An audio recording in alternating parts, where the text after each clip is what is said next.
It's Thursday, May 14th, 2015. I'm Rim. I am Scott. And this is Geeknights. The fuck are we talking about tonight? Let's do this.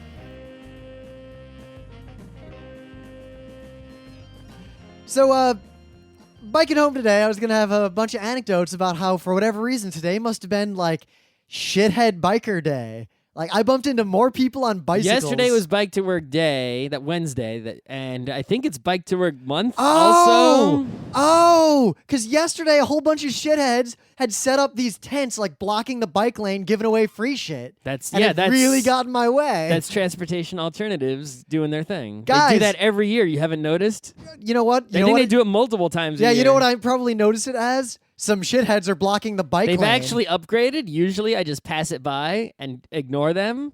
But they upgraded, and they, instead of just having coffee that I don't drink, they had coffee and snacks. So I actually slowed down for a second to peep the snack, and then saw it was a crappy snack and kept going. But they had, like, the crowds they formed were blocking multiple bike lanes that I used to go to work. So guys, think this through a little bit better.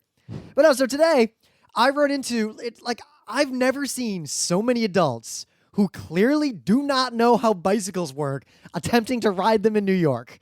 And they're almost all on city bikes. Mm-hmm. So Scott just informed me right before we did the show that apparently today was like, you can ride city bike for free day. It was actually very interesting. The reason you could ride city bike for free today was because some Swiss company or whatever sponsored it. Like, they basically said, we'll pick up the tab for everyone getting a free city bike as a means of advertising themselves. And I think that's actually cool as a revenue stream for city bike. Yeah. But it's like, if it's like the Empire State Building where every day is sponsored by...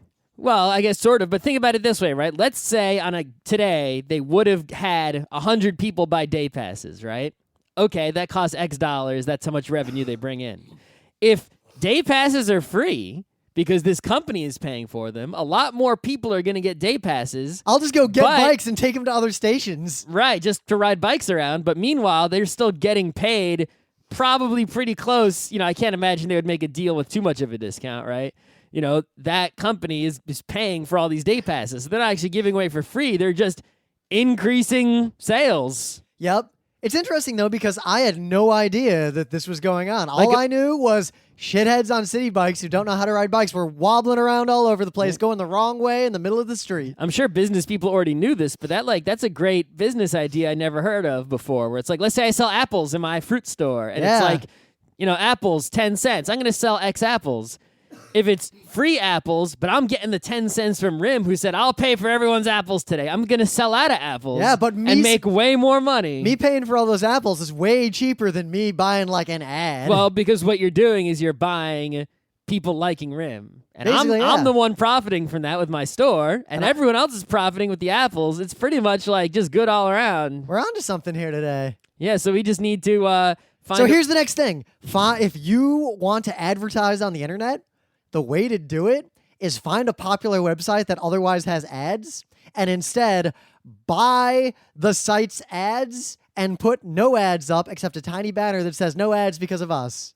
Well, I think a better way to do it would be saying, this game on Steam is free today. I'm paying for every copy. Anyone who downloads this game today on Steam, it's free. Or Humble Bundle. One day only. The fabulous anyone who Blues buys Brothers. Anyone who gets Rhythm a Humble and Blues Bundle today review. pays $0. And you get the whole bundle, the max bundle, and I will pay the max bundle price for every person that downloads. Not the worst idea. Yep. So you're promoting those games because they're getting exposure. People play them who wouldn't have. I'm getting exposure because my name's on it.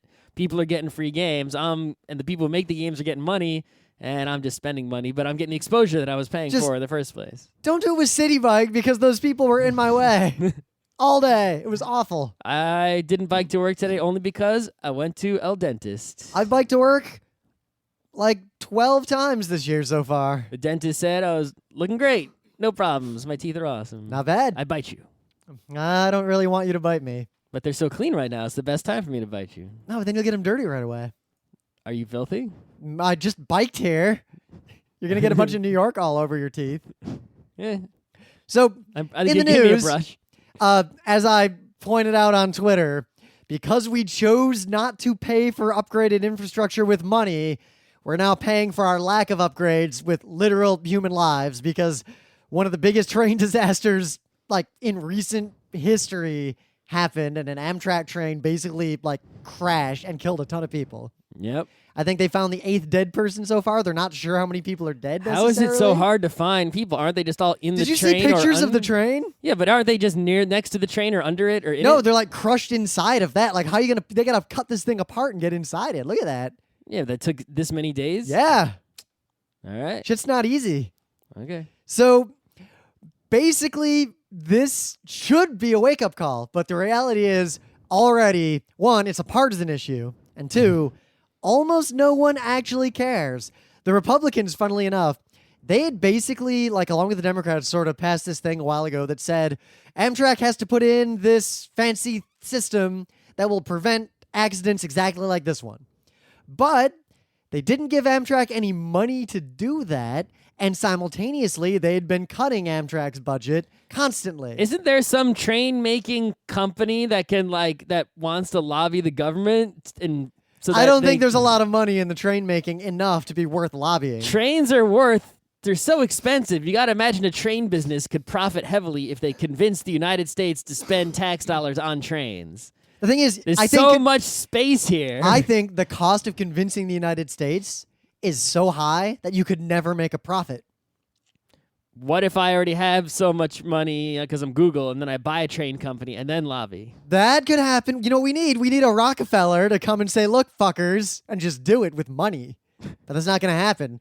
Why can't like Bill Gates and Sergey Brin and Musk all get together? Because they're car people. You know how many cars Bill Gates has? Yeah, but how many of them does he drive? No. Oh, he's always driving one Porsche or whatever. So the funniest thing about this, and also the saddest thing, so basically the Republicans like sense danger immediately. So they were like, no, don't make this an infrastructure issue. Don't bring up the fact that we cut Amtrak's budget literally yesterday, because no amount of infrastructure upgrades could have prevented this. This is clearly human error. That train was going too fast. The speed is literally the only thing that matters. Yes, but neglecting to mention the fact the train was going, oh my God, 100-something miles an hour, right? Don't bring up the fact that trains in other countries go 200-300 miles an hour, perfectly fine with no issues, and no one would complain about that. Or never mind the fact that it just so happens that that thing that the government said Amtrak has to deploy, but also gave them no money to deploy and then cut their budget even further. Would cost as much as just getting better trains? It wouldn't have cost that much at all. In fact, it's pretty cheap. Amtrak had deployed it in as many places as they could possibly afford with their pitiful budget. But they couldn't deploy it everywhere because Congress and mostly the Republicans won't give them any money. That thing, a bunch of engineers came out and said, would literally 100% have prevented this issue. Oh. Like, it is designed to prevent this issue. Okay. So, and it wasn't even that expensive. It's just like Amtrak has no money. If they would have given them money, it would have been deployed and these people wouldn't have died. Yes. So the Republicans basically caused these people's deaths. Okay. Because it's a partisan issue whether or not to fund Amtrak. Also, for people who don't live in America, you should probably realize that Amtrak is like our big train network. The only profitable part of it is the area around New York. And literally no other part of it matters and operates at a huge loss. But you can ride this train everywhere. It goes all the way to Seattle, to Chicago, to LA. You can ride this train across the whole goddamn country. You can pay and attach your own train cars to these trains. You can get little cabins in these trains. You can take I don't know if you can still do it. There used to be, we took it once, the auto train. You would drive to Virginia. You would put your car on the train in the back. You would go sit in the front where there's all the dining car and all that kind of stuff. And the train would take you basically overnight to Florida. And then you would get off, and then they'd bring your car around, and you'd get in it, and you'd be in Florida, and you just didn't have to drive. And you didn't have to rent a car. You didn't have to fly. And it took basically overnight. You sleep on the train once. You get there in the morning, get on the train, spend all day on the train, go to bed, wake up, get off the train sometime during the next day. Well, that second Anime Central that I went to, I drove to Rochester from Beacon, from Fishkill, and then I got on an Amtrak with like Skojo and some friends. Then I took the Amtrak to Chicago from there. Right, and that's the thing is that all these fancy trains in other countries, much like the internet in other countries, it doesn't have to go very far. But also, it's subsidized by the government and there's a lot of investment in that infrastructure. In the U.S., Congress gives Amtrak basically no money, and they force them to run very, very unprofitable routes that a handful of people use. Well, if you turn those routes off, those few people, what the fuck are they going to do? You know what? A bus. Replace all the Amtrak in those dumpy little towns with a bus that goes to a bigger Amtrak station somewhere. Mm-hmm. I think that's what we should do. Or if Amtrak has this mandate to cover the whole bus country, is so safe.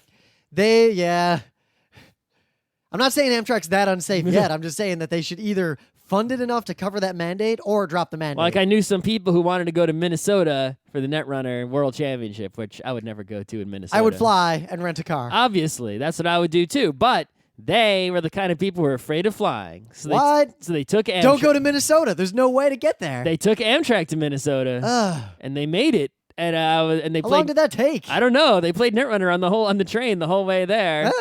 And I'm just like, all right. But if they didn't have Amtrak, they would have had to deal with their fear of flying, or drive, which would have been way worse, or bus, which would have been way worse. Yep. Yeah, buses are pretty. But pretty Amtrak awful. totally lost money bringing them there. Yep.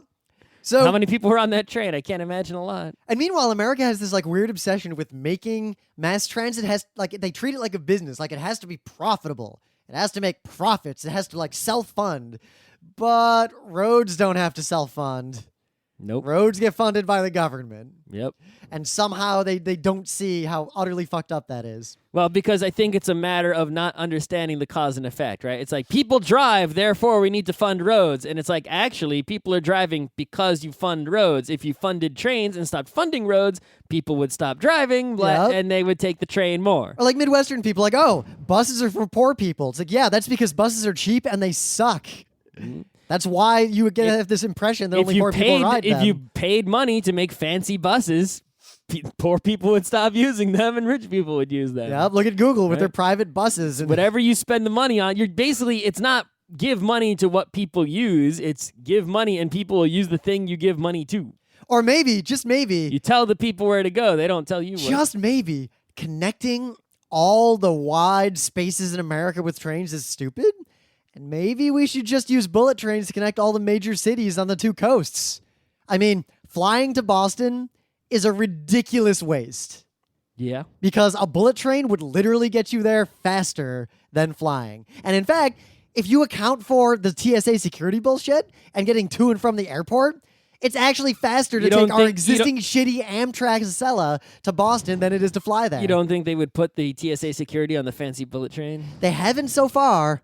And On the fancy bullet train, though. yeah, at the same time, they also They shouldn't. would be like, this is a target for terrorism. We spent so much money on this. It's so fancy. I'm going to put it this way. If America was smart enough to make a bullet train, by that point, they were already smart enough to get rid of the TSA. All right. There is no world I can envision where bullet train happens and TSA still exists in the same political climate. So, something good that is being built, my news, Uh-huh. the most important thing, the most important news of the entire week, month, year, Oh, I know what you're talking about. in Brooklyn, New York, a place that we don't live. It's actually slightly far away. Well, I live on the border of Brooklyn. Sure, whatever. I live in Brooklyn. They're going to build a Wegman. Ah, yes. The most important thing, Fucking Wegmans. the real deal, the greatest Guys, grocery I don't think you store to understand. exist other than Stu Leonard's. So you listeners, like you've known us long enough to know. I mean, a lot of you people probably live in suburbs and just have big supermarkets. yeah. A lot of you people maybe live in cities and know what the deal is. Maybe you live in other countries where groceries are totally different than they are here. Yeah, like even here, like in New York, like I get Fresh Direct. And you know what? I like Fresh Direct a Right. lot. Like I don't go grocery Yeah, stores. maybe you get shit delivered. I don't know. Maybe you just eat out. Maybe you eat from your own farm. I don't fucking know. But I can put this really succinctly. Wegman is, other than Stu Leonard's, the grocery store of grocery stores. You know us. We are jaded as shit about everything. When we leave New York City to go to a convention, it's nothing but Scott bitching about everything's not as good as New York. Nothing impresses us. Every town we go to, we're like, wow, there's nothing to do here, and we ate at all the restaurants. Ah. We did a whole episode reviewing the city of San Antonio, one of the biggest cities in America, and how boring and tiny it is. And yet, when we are near a Wegmans, like we travel somewhere, we'll go to it like we're going to an amusement park.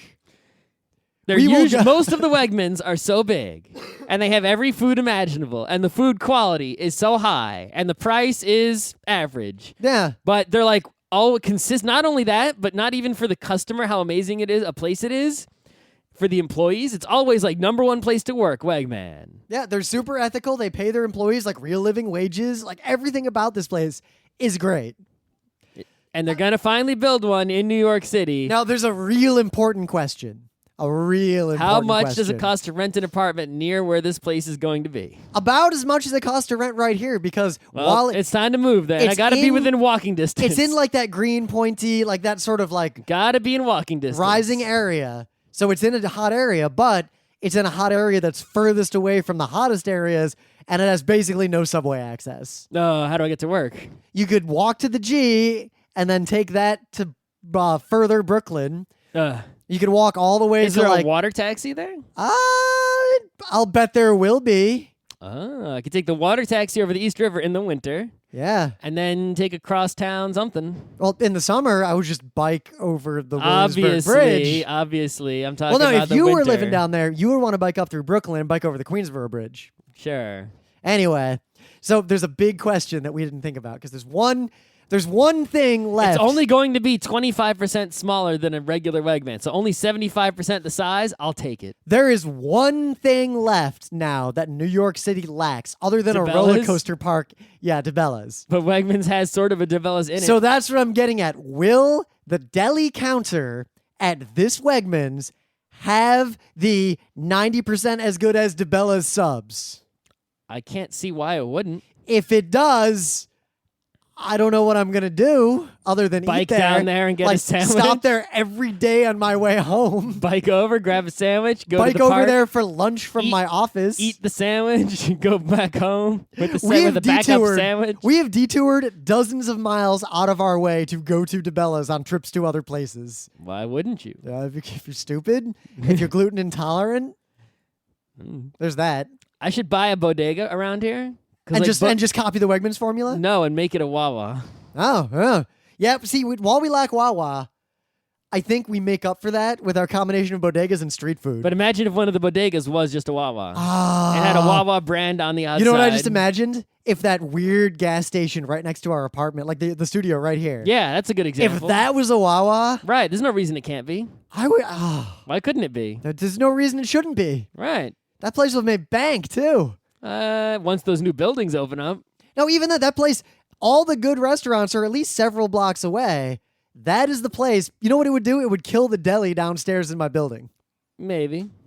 So, tiny news. I wouldn't have talked about this. I wouldn't even be on our radar. Like Scott, most people I know saw they're kind of like how when the government monitors terrorists, they're like, oh, there's chatter. We don't know what they're talking about, but there's increased chatter. I saw a whole bunch of news on all my feeds talking about Gem and the Holograms. And I said, oh, there must be some new Gem and the Holograms thing that people are excited about. Okay, I don't really care about Gem and the Holograms. I've seen maybe like 2 episodes and I don't care.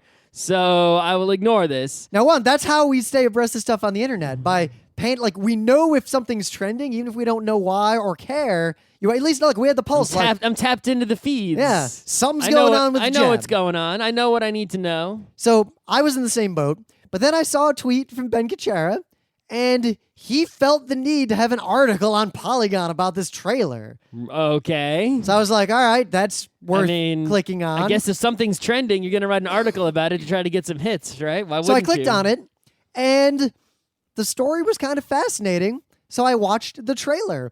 And the first notable thing was that when I watched the trailer, it had 60 likes and 2,000 dislikes. Well, that tells you something.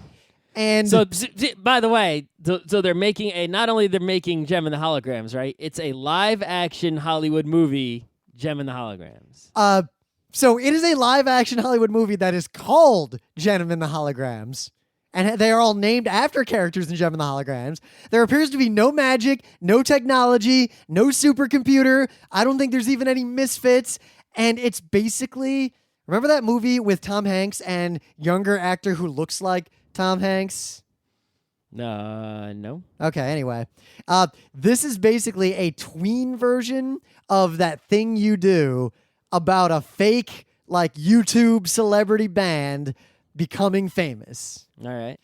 I am amazed. And the cool thing is, the entire internet realizes how bad this is going to be. So what do you do as a studio if you're making your movie and you release like your big trailer, your big deal, and it gets like across the board universally panned, even by the people you're trying to target? You put it out and make your money anyway, because even Garfield movies made money. But Garfield movies, parents will take their kids to see that no matter what. You think they won't go see this?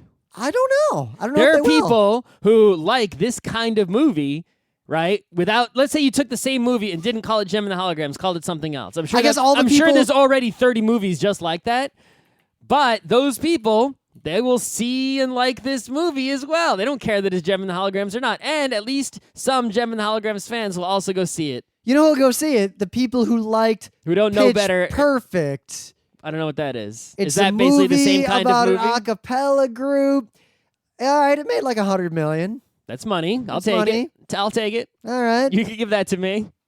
So then the question is, will this movie actually have enough bad momentum to fail? Or is it getting all this like really bad publicity because everyone outside of this very niche, specific the bad publicity demographic is noticed it? The only bad publicity is getting is internet bad publicity, because those people who know what the fuck Gem and the Holograms is, other people don't know. That's what I'm saying. This will be Gem and the Holograms to them. They don't know about the robot and anything. Yeah. So it's interesting that it's being hated primarily because people who weren't supposed to see it noticed it. I mean, did you see the video of the kid today at the payphone who didn't know what the fuck it was? Oh, yeah. All right? That kid doesn't know what Gem and the Holograms is. Maybe he likes this. I don't know. I If get this the is his first impression. exposure. I am People confident. will see this and not even know that it was based on something. I'm confident this is aimed at 10 to 11-and-a-half-year-old girls. Mm. Anyway, if you didn't know, there's a Gem and the Holograms comic. There's a lot of comics now that are It's legit. There are a lot of comics out now that are based on, properties.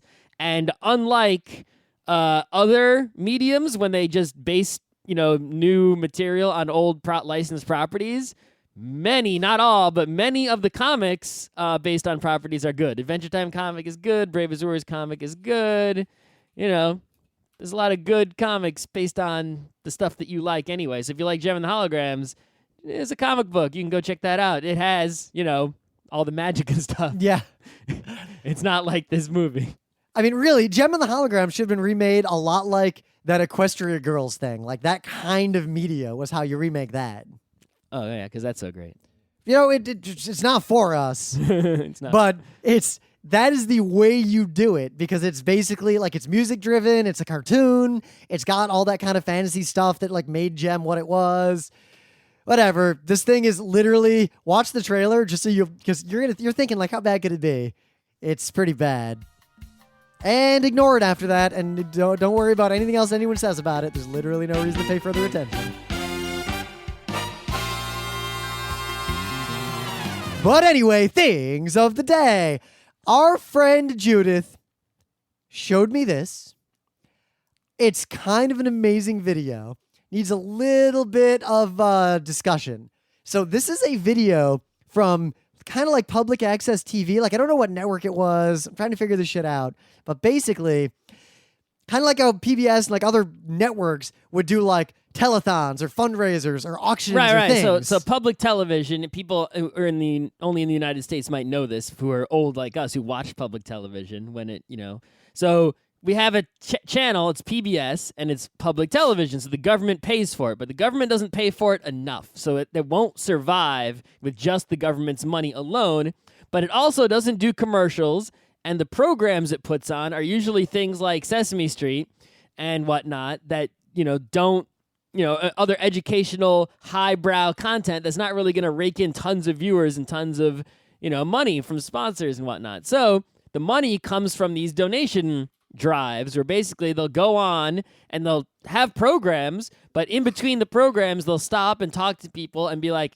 if you call us on the phone and give us money, we will send you this tote bag and this cookbook and this other. It's like, please send us money. And when I was a kid, there was people, a big one that was auctions. Like they'd auction stuff off that people had donated. Yeah, and we would watch it religiously every year. No, because they would put on really good stuff during this thing. Like, yeah, my mom. There were a lot of cooking programs on there, and this is before the Food Network existed. So like, you would go see like Jacques Pepin cook something, and like he would do the best cookings. Oh no, I'm just talking about the auction. Telethon. My mom was bidding up, and because one time, you wanted to buy something because someone put up just this legit antique, like awesome phone booth, and it wasn't that expensive. Oh wow! So we were trying to get it, and then another time, someone was auctioning off like a complete set of Dungeons and Dragons books. Why do you have a shiv there?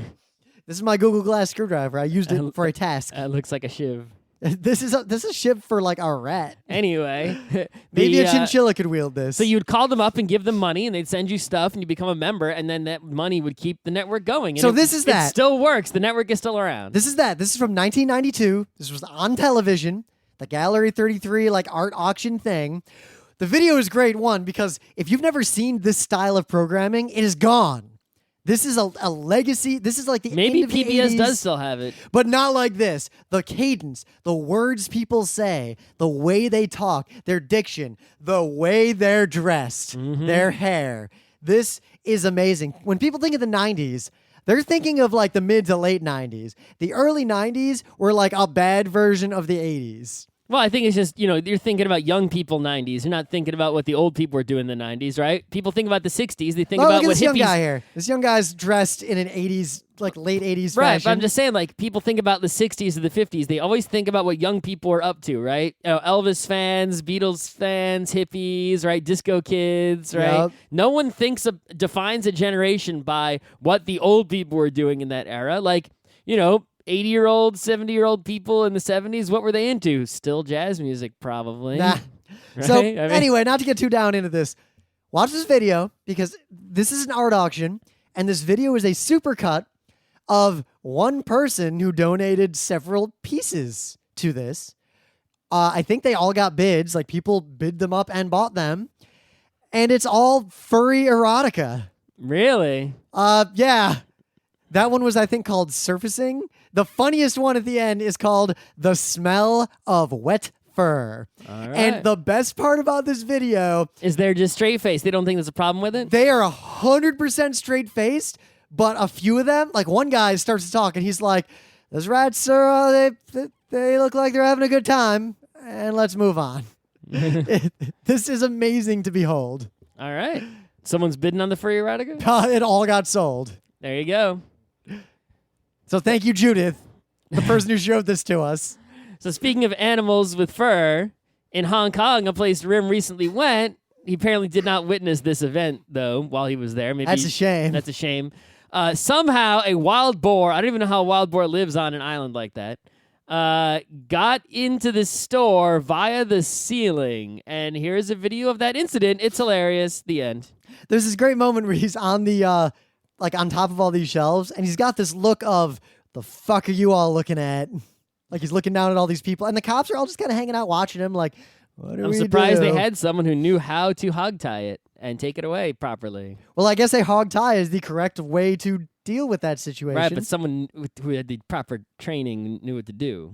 Just because I know to hog tie it, I mean, did they go? Well, you know what? Did they go on YouTube and say how to hog tie wild boar? You know who did that? You know who does that? At least in the U.S. Animal control. My mom. Oh, all right. That was my mom's job. She basically would work with like the police and the anti-cruelty, and like when they go to bust up a dog fighting ring or like deal with an abandoned pet shop or something, she was the one who would come in because she knew how to deal with all the different animals. Mm-hmm. All right.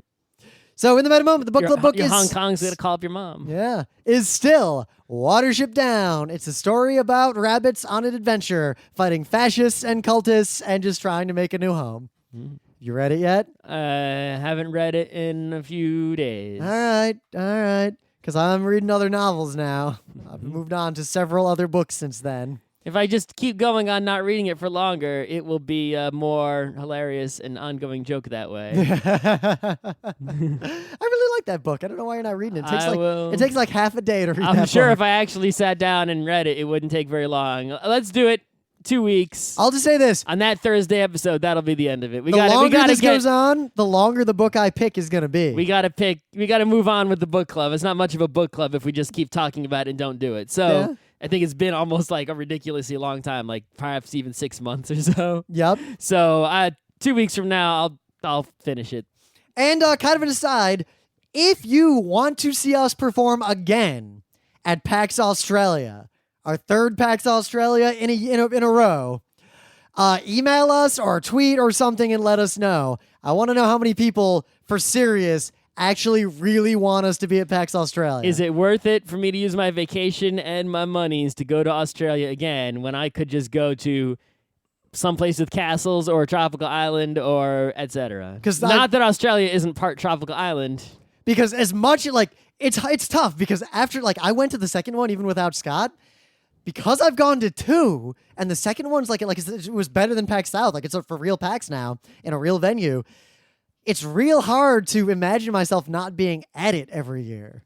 Like there's this momentum, but at the same time, even I can't afford to drop like $6,000 a year. Even you, so wealth. Wow. Yeah, but it's like that is not a trivial expense to fly yourself to Australia. I mean, for a fraction of the cost, I can go to Europe, right? Yeah, for the cost of going to PAX Australia and staying there for like the 2 weeks to make that flight worthwhile, I could spend like a month in Hong Kong. So, what's the exchange rate in Hong Kong? Don't they have Hong Kong dollars? Yeah, it's like 12 Hong Kong dollars to $1 American dollar. Oh, all right. Or no, but are the prices 12 times higher? It's something like that. I don't know. I mean, I paid for everything in my credit card. I don't really care. So much money. They can't afford to go to Australia, but in Hong Kong, I don't even care. My company card. I was there on business. I didn't spend any of my money. Oh, okay. Believe me, I would have known. You didn't buy any wild boar? Oh, shit. Oh, yes, the craziest thing happened in Hong Kong. I forgot to tell you about this. So I lost my wild boar.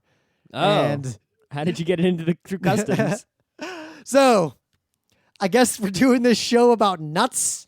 Because Scott didn't like the other crab people. People love food shows, and there are a lot of different nuts to talk about. Yeah, macadamia. Might as well start at the top. Pistachio. That's the top. That's the money nut. So the pistachio nut is the greatest nut that can possibly exist.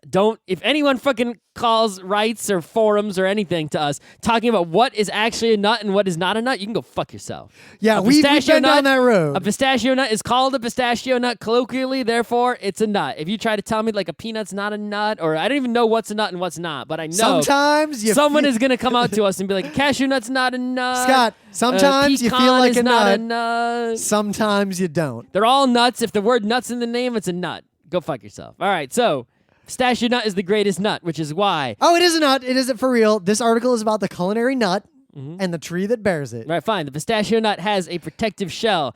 The protective shell is the most important part of the pistachio nut. That protective shell keeps you from dying. If you get already shelled pistachios, a human being cannot physically prevent themselves from just eating all of them in one, and then they're dead. This happened to me. I didn't die. But the first time I went to Turkey, I went to like a bar. I was having a drink, and they brought out like a big tray with a bunch of nuts, like big bowls of nuts just for the bar thing. So I'm sitting there, and I'm looking, and there's one nut I don't recognize. I'm like, what's that? And it was a bunch of pistachios outside of their shells, because you don't see a bowl of shelled pistachios. Well, you do if you pay $1 zillion for them. Yeah. But meanwhile, in other countries where they actually have these things growing, they're cheap and plentiful. In the United States, they are expensive and rare. I had eaten every single one of them, and I had a stomach. If I go to the grocery store and they have pistachio nuts, they're charging like $8 for a tiny bag. Yup. They are expensive, and there's a reason. It's because they come from far away. That's why they're expensive. So who do you think makes the most pistachios? Which country? Countries? Yeah. I mean, it's not Turkey? Turkey is not number one. All right. It has to be in that same latitude generally. You'd think that. I don't know. Maybe the Iran. same. Yeah, that makes sense. Yeah. Number 2 is the U.S. I mean, we're just big, right? Yeah. We make the most of a lot of things. Number 3 is Turkey. Okay. Then China, Syria, Greece, Italy, Afghanistan, Australia, and Tunisia. Greece got a lot of pistachios for a tiny place. Yeah. They got like an island of pistachio or something. Though what's interesting is you look at the yields, and the United States has like 3 times the yields per hectare like an equivalent sized pistachio farm in the U.S. makes 3 times more pistachios than Iran does. We have better farm technologies. Harvesting. Ooh, I'm learning about drupes. Uh-oh. I guess they're drupes and they're not nuts. See, this is the shit I was saying we're not going to talk about. Fuck that. Hull 'em and dry. It's called a nut. It's a nut. Anyone who says otherwise, I'm going to get Rim's shiv and come after you. So I learned something very important because I like pistachios. Like we've got this out of the way. But I also like Turkish Delight. Turkish Delight has pistachios in it. Yes. And all those like Pistachio-flavored ice creams, pistachio-flavored anything. Yep. See, the thing about the pistachio nut is that you get the saltiness of, say, the baseball park peanut.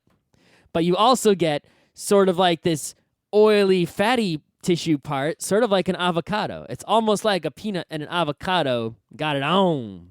And then protected themselves in a shell because they're too delicious for the world. So, pistachio baklava was my favorite. That's pretty great. Until I went to Turkey, where they have pistachios. You can just get pistachios. Were those pistachios better or different than the ones we have here? Way better. Aha. The cheap ones were just amazing. Also, they just toast some of them like peanuts. Those get toasted salted ones. Yeah, see, when you don't have a thing that's plentiful and it's too expensive, you often don't want to, variation on it too much, right? So we only got so many of these. Don't fuck them up by roasting them or some shit. Yep. Right? But when you've got tons of them, it's like we got tons of apples, man. We got apple pie, apple cake, apple fritter, right? It's a apple everything because we got so many of the damn things. We got 100 varieties and whatever. Thanks, Johnny Appleseed. Grapes, we got 10 billion wines, 10 billion grape varieties. But pistachios, all we got is pistachio nut in a bag. Yep. That's it. And we don't think about like, ooh, did this come from the good trees with the thin shells, or is the shitty trees? I got with the a thick Macoun shells? pistachio. Oh, I got a Honeycrisp pistachio. It's like we don't do that shit. All right. So I'm at this dinner, and I go to order some pistachio baklava, and my business partner is like, oh no. That's a what he That basically is a tourist move. he basically said the equivalent of that's a noob's mistake. A noob's mistake. Yes, it's like you're a baklava amateur. Get the walnut baklava. I like was walnuts. like- and I was like, walnuts are nut number 2. There is no question. So I asked him, like, why? Why the walnut? Why does that make a better baklava? And lo did he tell me over about 15 minutes why walnut is a superior nut for baklava. And it comes down to that baklava is sweeter and lighter, and you can eat more of it before you feel sick. So the walnut, even though pistachio is the best nut, when I'm baking anything, and perhaps I've never baked a baklava, but I'm sure that would be all right, a walnut is always the go-to nut for baking anything. It goes in the chocolate chip cookie. A walnut is a nut. It goes in the banana bread. It goes in just a fucking salad. You just take a salad, crunch up some walnuts, and No, chuck I 'em in always there. I put nuts in my salads. Like almost every salad I make, I put nuts in. A lot of like when I'll go buy salads for lunch, the salad is usually like some kind of lettuces, apples, walnuts, some kind of cheese, some kind of dressing, maybe some other junk thrown in there. A walnut is the nut of any tree of the genus Juglans Juglandaceae, Jugglin'. particularly the Persian or English walnut, Juglans regia. I guess King Juglin. Yeah. Oh no, here's the funny part. See if you can guess why I was giggling. Juggling? It is used for food after being processed, while green for pickling walnuts or after full I've ripening never had a pickled walnut. for its nut meat. Nut meat of the eastern black walnut is less commercially available, as are butternut nut meats. So the walnut actually comes in a shell, but rarely do you see it with the shell in the store, right? Unless you have or not horse walnut, I'm thinking of chestnuts, but unless you have one of those like poisonous shit fake walnut trees. Yeah. So the walnut usually comes, out of its shell in a bag. But that's okay, because walnuts really, while being so great to be the number 2 nut, are not as delicious as pistachio if you're just eating them by the fistful. Yes, a raw pistachio, just dried without salt or anything on it, It's still super delicious. With salt just makes it better. Yep. A walnut, salted or no, is not something you just want to eat. I mean, it's okay. It's not like... I prefer them unsalted. Sure, but I mean, it's not usually salted, right? But it's not something... Well, if they're mixed in with other nuts. Even if you roast it, which really brings out the flavor of a walnut more than any other nut, when I bake with a walnut, I will often toast them before putting them in for the baking. Yeah, I learned how to toast different kinds of nuts in the Blue Apron. Toasting the walnut really brings out the flavor more than any other nut I've ever used, which I've is been part of why it's toasting a so lot of good for nuts. baking. But anyway, it's still, even toasted to perfection, eating a raw walnut isn't really amazing, right? It's all about putting it in the baked good so that it combines with the sugars and the butters and the flours and the chocolates or the whatever else is in there. And usually you buy them in a sack chopped up, and they are perhaps even more, if not as expensive as the pistachio, which is why when you go to like a frozen yogurt place where they're selling frozen yogurt for like 79 cents an ounce or 49 cents an ounce. And there's that bin of walnuts. And walnut is one of the available toppings. Just scoop walnuts into a cup with no yogurt. You are getting a mad deal on that shit, yo. Now there's the mega form, the mega evolution of the walnut, the candied walnut. Yes, often now I will notice I went to the frozen yogurt place to try to scoop some walnuts. They didn't have the walnut just sitting there on its own. I think they were onto me. They had the walnut suspended in sugary syrup. Perhaps it was maple-ish, perhaps it was caramelish, whatever. That's no good. But it was. I'm talking about the candied walnut. That's a candied walnut. No, but the ones that are like separate individual walnuts with a thin, crusty layer. Well, how do you think you make that? You take it out of the syrup and you leave it out. So they leave it just sitting there in the syrup. Well, I mean, they don't want it to go bad. I guess I only ever encounter candied walnuts in like expensive dishes I've ordered at restaurants, like ringed around a salad. Like salt and fat and that one salad that we get every time we go there. Well, there was that place we went to that had like the one night of, what was it? What country was that? Oh, the Finnish thing? Yeah. They had some walnut action going on. Oh, yeah. That was super good. Right. So was it Finnish? Swedish? I already forgot. Emily's going to yell at us when she listens to this. Sorry, Northern European country. Your food was delicious. That Don't place be was insulted super good. That we can't remember you. Yeah. Anyway. Well, because it's gone, and also that was one of the more expensive dinners we've had in a long time. That was not expensive. Yeah, we couldn't eat there regularly. Well, it was a one-night deal, so it pop up. Anyway, yeah, you're right. The candied walnut and salt and fat is so good, right? But that's because it's paired very well with like this particular kind of salad. So the thing is, like, the walnut is so powerful, but it only works in combos, and you got to do something with it. It's not like the pistachio where you can just eat it or combo it. The walnut is relatively weak on its own, but super powerful when comboed. It's like a synergy nut. So when I was young, like when I was really young, I pretty much considered the cashew to be the king of all nuts. Cashews, because I liked cashews. I mean, a lot. I like a cashew, but it's not like it's up there with the pistachio and the walnut. Yeah, but they're one of the nuts that I can eat in bulk when I'm hungry and feel pretty good about it. Yeah, a thing that I would often go to the Duane Reade, and they had this magic mix, and the magic mix used to be called Raisin Nut Mix before they changed the brand. And basically, what it is peanuts, cashews, M&Ms, and some other junk mixed together in a bag. So I realized they were charging a lot of money for that. I realized that by weight, I could actually save money by making it myself. So I go to the grocery store, I would buy a thing of peanuts, a thing of cashews, a thing of sunflower seeds, a thing of, M&Ms or chocolate chips, right? And just sort of mix all that together in a bag and shake it up. And that is a delicious magic mix of nutness that you can get. You don't have to do the chocolate if you want either. You can put dried fruit in there, some raisin. Raisin is good in there. It was Raisin Nut Mix originally, right? You can also put like some dried any kind of fruit you want. Apricot, pineapple, whatever, It's a really good nut usage where you can get, the full power out of something like the peanut or the cashew by making a trailish mix out of it. So nut I'm not a fan of, actually. I think my least favorite nut is the Brazil nut. I don't that's the big motherfucker that's hanging out in the mixed nuts that kind of just tastes dry and bland and it's just in the way. I don't eat the Brazil nut very often, but I think I might agree with you, except for the fact that I specifically dislike the chestnut. What? The chestnut's one of my favorite nuts. So the chestnut, I mean, maybe it's because you're a goyim, right? But the Jews don't really eat the chestnut. Why not? It's like a holiday Christmas goyim thing. Yeah, so it's a holiday, but it's also just like a delicious thing. It's not, I tried it once, and it's sort of like, I'll put it over there with the eggnog, right? That's shit I don't have to eat. Wait, how did you try a chestnut? You know how they have them, they're all heated up, right? And they're in the shell, you open the shell, and you take the nut out and you eat it. See, the real secret is you get chestnut things. Kind of like with walnuts and baking. Get like a chestnut pastry. I guess that could be okay. You should try. You know what? You know who has these? If you're ever downtown. But like when you're in New York City, right? the hot dog vendors in No, the fuck winter, those guys. Fuck right? the street they nuts. They always have the little. I'd eaten one of those. Well, most of those guys are selling like other weird nuts, or they're selling like just almonds. Right, but I'm not talking about the nuts truck. I'm talking about the guy who sells hot dogs. But in the winter, he brings out the chestnut tray where he's got a little circle thing with tinfoil with chestnuts in it near this fire, right? And he's heating them up. And they're, it's like I didn't have that from those guys, but I basically had that at like a friend's house who was roasting chestnuts, and I'm not into it really. Yeah, you run into them a lot in Turkey. Like every street corner, there's just chestnuts everywhere. Mm-hmm.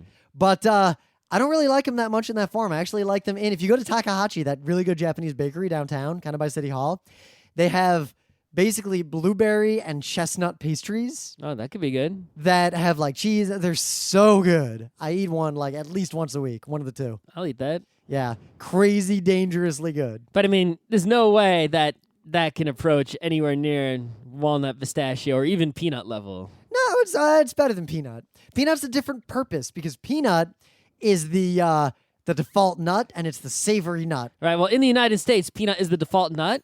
And people like to look down on it the same way that like someone who eats fancy hamburgers might look down on a McDonald's. Like they see the peanuts in the mixed nuts box as filler. Right. And it's like you should look down on the McDonald's, right? But you should not look down on the peanut. The peanut is the default nut, but it is so, popular that doesn't mean that it's bad. Peanut is super delicious. Peanut butter? Now, I prefer actually peanuts. I like... Going to the baseball game, buying a bag of peanuts, making a big mess, letting someone else sweep it up. I like wasabi peanuts.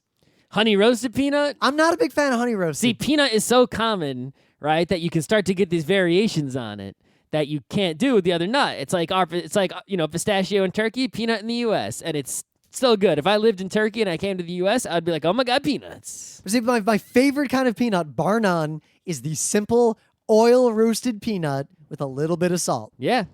That is the best form of peanut in the world, in my opinion. Because dry roasted gets kind of like dusty if you're eating a lot of them. Like you can't eat a lot without feeling sick. Do you still eat the shells like a nut job?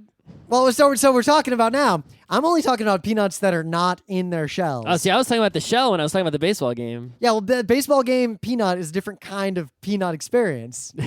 It's all the same nut, yo. Yeah, but those are brined, and they're like it's not like the salt or dry or roasted outside. How do they get the salt in there? Yeah. To this day, I've occasionally run into people who exclaim something to that effect when I'm eating, when like around us. They have a there tiny are peanuts. syringe and they squirt salt into every one. There's a hole, you just can't find it. They're artisanal. No, they actually bred them. They that salt's natural. They put salt in the dirt. It doesn't kill the yeah, it's peanut. totally fine. Yeah. But I don't eat those kinds of peanuts that often. I eat peanut butter more than I eat peanuts, but I will eat peanut rather often. Usually in the bag of magic mix or something like that I put together. Wow, there is a question on the Straight Dope, and someone is just like, so I've seen this happen in movies. Do people actually eat the entire peanut, including the shell? I do not. The first post is my mom used to. That is disgusting. I do it sometimes. The outside part is not food. That is like eating the rind of an orange. Or the skin, the peel on a banana. It's like you know what I've never had? You don't eat that. Someone has suggested deep fry peanuts in the shells and then eat the whole thing. I guess that could be better, but you could just deep fry peanuts. Okay. I used to eat salted in the shell peanuts whole. I grew up eating that way. I discovered that if you eat too many of them, you experience a phenomenon that would be best described as anal splinters. Yes, don't do that. Usually what I do is I'd eat like every fifth or sixth one. I just eat the whole thing. When I'm at like a baseball game. Something else, though, about the peanut is that unlike other nuts, I talked about the walnut needs like an upgrade. The peanut, you can't upgrade it too much besides peanut butter, right? There's wasabi. Sure. But you can downgrade it by making peanut brittle, which is disgusting old people candy. What's wrong with you? Peanut brittle's fine. As disgusting old people candy that you should not eat. I think you're just hung up on the name and the fact that it features in a lot of media involving old ladies. No, I would eat it when it would come in Halloween. Some old lady would give it to you, and it was never good. I've tried to eat it so many times. Even going to places where it's like, you go to like a tourist place and there'll be like a fudge and, some butterscotch sticks and then there'll be some peanut brittle. And I would get like one of everything and the peanut brittle was like, why did I get that? I should have gotten just more fudge. Nah. Yeah, I'm a fan of the peanut. The problem is peanuts, like any other, but more so than any other nut. If there's a bowl of peanuts and I'm near them, pretty much I'm going to eat them all unless someone stops me. Goodbye. Yeah, that's why I put the peanut is even above the cashew. If there's a bowl of cashews, I'm not just going to dig in like crazy. Well, I'll kind of alternate between the two. I mean, I will eat them, but I won't like go. If I was going to make my magic mix of like nuts to have out just for like casual consumption at a party, there'd be one bowl that was a mix of cashews and peanuts, one bowl that was just pistachios, and one bowl that was just toasted pistachios. I usually take my magic mix and I'll put it all in one big giant Ziploc bag, the big kind, and shake it up like crazy. And then I'll go biking or something, and I'll pour out a little bit from the big bag into a little bag and take that with me in a little jersey pocket thing. And that's how you do. I'm kind of done with pecans, other than in pie. Yeah, pecan is really like a pie-only kind of deal. I mean, I think maybe a few times I've eaten them not in a pie, and it was like while I was making a pie, maybe? I don't know. Yep. Or maybe while someone else is making a pie. And it's not something I really want to eat too much. It's not like, ew, I don't want to eat this, like the chestnut area, but it's not like, I mean, if there was a bowl of them next to a bowl of cashews, I probably wouldn't even eat one pecan. Nah. But if there was a pie, I would cut off a nice slice. But I think the nut I'm the most sick of all things is actually the almond. Like, I don't like most forms that almond are presented to me in as nuts. Well, they're not nuts, they're drupes. Sure. The fruit of the almond is a drupe. So the almond, I actually like the almond a lot, especially when it's put in the chocolate bar. Exactly. Right? I like that form of almond. But I also like just a sack of almonds, all right? Sometimes I'll put the almonds in the magic mix. The thing is, I think the almond is a lot like the cilantro. I think there are some people who they try to eat the almond and it's no good for them. See, it's not that, though. Like, I liked almonds. I used to eat them a lot, but I'm kind of sick of them.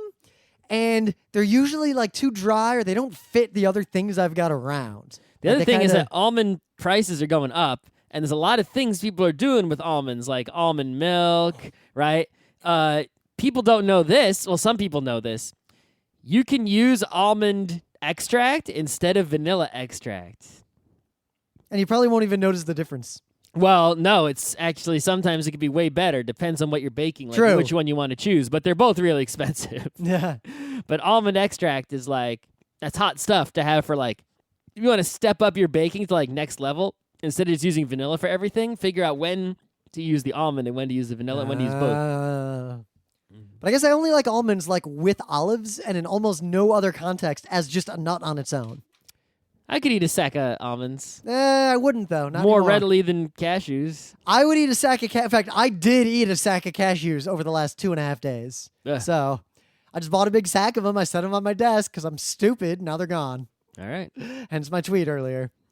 The almonds are also good. If you're going to make mixes with almonds, it's usually better with, fruity mixes, right? Almonds and dates, almonds and figs. But see, it's always I like almond with something. I don't like almond by itself. By itself is good, with the chocolate with the fruit is better. And it's got to be toasted. I don't like raw almonds either. I like the ones when they have the little skin on them still. If the skin is gone, then it's having a problem. Right? I need that little skin there. I like the pistachio with little skin way better also. When I'm cooking, blanched olives and things are sometimes useful. But actually, I think with every kind of nut, I like the little skin that's on there. All right, we have talked about nuts for 55 minutes. Well, some of that was news time. Some of it was. All right. I think we can stop talking about nuts. See, I told you this is the right topic. Yeah, it was a good show. I'm feeling. Send us your other nut varieties. Do not tell us what is and is not a nut. You can shove it. That's a bannable offense. Yeah.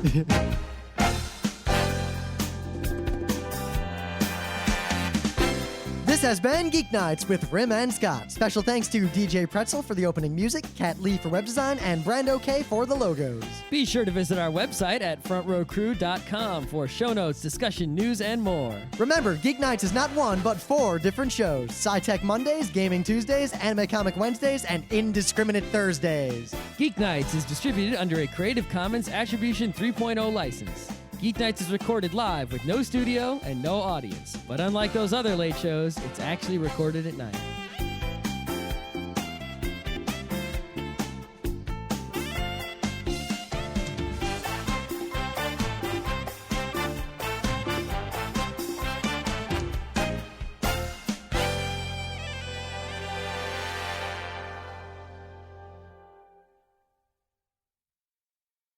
The assigned value is $100, and I hold in my hand the last piece of art. Item number 69, a watercolor titled Exchanging Fluids by Brian Swords of York. The dimensions are 24 inches wide by 19 inches high. And this is really, we were saying, kind of a companion piece to the Brian Swords piece that we had up on the table previously. Actually, this one should have come up first, and that should have been the later piece. Well, a bit on both, right? And anyhow, it also is self-explanatory, certainly. Once again, our final piece for the 1992 Gallery 33 is item number 69, a watercolor titled Exchanging Fluids by Brian Swords of York. The dimensions are 24 inches.